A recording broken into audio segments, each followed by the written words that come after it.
Hello everyone, and welcome to Hill Street. Today's story is, I ordered a Halloween mask on Etsy, but it's frighteningly realistic.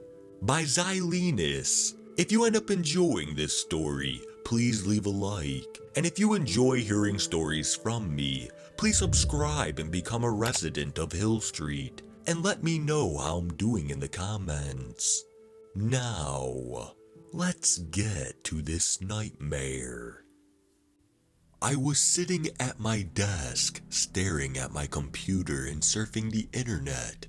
I know Halloween is basically 2 months away, but still, it's better to have everything beforehand.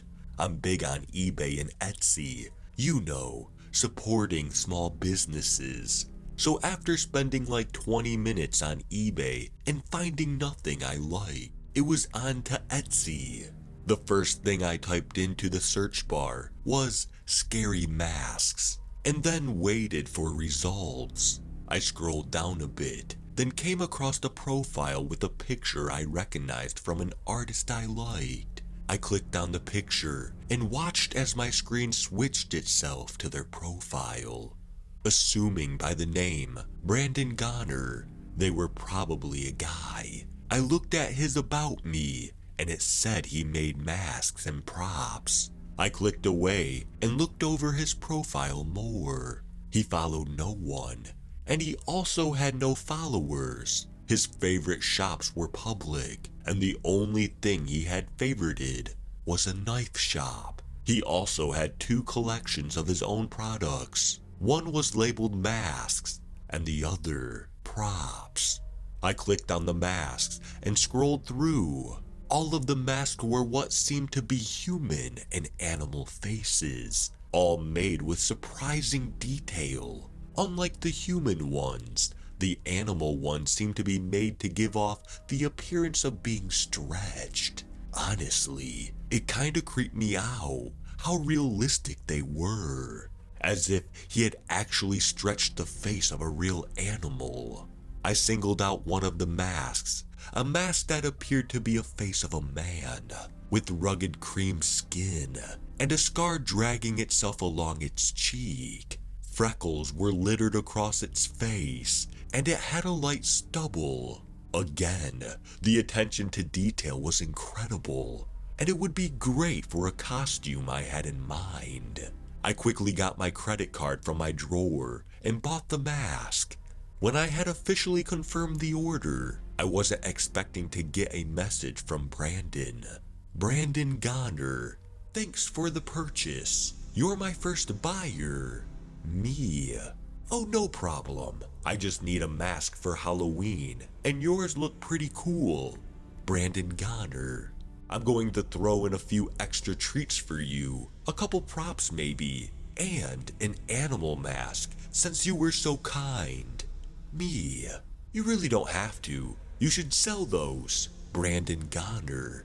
No, I need them off my back. They're really taking up space in my apartment. After that, I didn't reply. I waited with anticipation until my package came the following Monday. The box was bigger than I expected. It was a plain cardboard box with no stickers or writing on it at all, which was strange, but I knew it had to be my order. I wasn't expecting anything else. But the smell was even stranger. I could smell it before I even opened the box. It was putrid and sour. I tried to breathe through my mouth, but I could taste it on my tongue, so I immediately closed my mouth. I sat down on my couch, package in my lap, and a knife by my side. As I drug my knife through the tape, my roommate came up behind me, his hands gripping the couch. Hey, Carrie! He looked over my shoulder. What's that? I drug my knife through the rest of the tape and opened the box. Oh, nothing, just stuff I got for Halloween.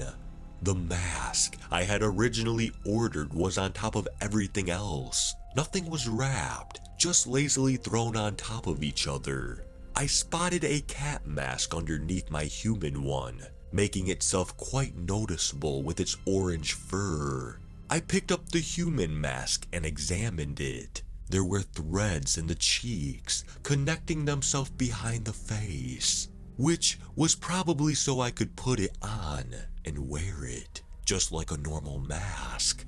I ran my hands over the cheeks and immediately drew back. It felt like real skin, like my skin. Freaky, Jaden said, leaning over the couch. I know, right? I said, turning my head to look at him. His mouth was turned down into a frown, and his eyebrows were furrowed. That looks super real. What else is in there? You got props? He reached over my shoulder, pulled a hand out of the box, and then dropped it immediately. Ew! He drew his hand back and wiped it on the couch like it had something on it. What is that made of? I have no idea. Weird, right? I grabbed the mask and waved it jokingly in front of Jaden's face, earning a loud groan and eye roll. He shoved my hand away and looked at me again. That smells like literal crap. Are you seriously gonna wear it? Duh, I'll just wipe it down or something. I put the mask back in the box and closed it. I don't know what I'm gonna do with all the random body parts though. Just keep them away from me. And for the love of God, please put that in your room before it smells up everything. He called, walking over to the kitchen. I should just put it in your room. It already reeks of weed and BO. I told him as I stood up, the box in my arms. It does not, he said, opening the fridge. Whatever, I mumbled, walking to my room. I put the box in my closet, pushing it over on the top shelf above my clothes. I really hoped it wouldn't stink up my closet or my clothes. I went to my bed and sat down, pulling out my phone and checking my notifications. The local news app I was subscribed to had posted a new article. It was headlined, "Man Found Dead in Park. Police say it's the most gruesome thing they've ever seen." I won't take a screenshot since it won't allow me to. I'll just copy and paste some of it down below. At 6:22 a.m., the police got a call from a woman going on a jog at Redacted Park. Upon the police's arrival, she claims to have spotted a leg poking out of a bush and went to check on whoever it may have been. When she went to go check, she found that the leg wasn't attached to a body, prompting her to call the police. At first, I thought maybe it was just a prop, like a gag someone had left there to freak people out. But the smell was so bad, and it looked so real, she said. Police searched the park and found a dead cat and man. His leg was missing, matching up with the one the jogger had found in the bushes. The police did not find a collar on the cat, nor did they find a face. The man currently remains unidentified, as his face was missing, as well as one of his hands.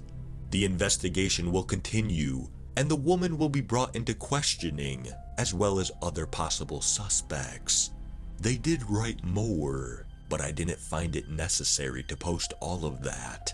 I removed the park name, since it's not really a good idea to post the location of a park located right by where I live.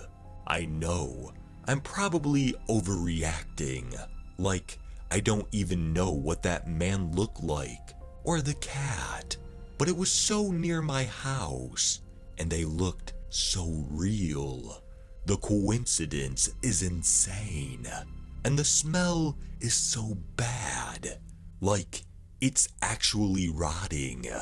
As I'm writing this, I can smell the stink leaking out of my closet. I was really just gonna leave it and ignore it, but I don't know if I should take it to the police or not. And a couple of minutes ago, I got this message from the seller. It's like he knows I'm thinking about it, and I'm really regretting buying from him. Brandon Goner, did you like the masks? Sorry about the smell, by the way. The guy I got it from really stunk.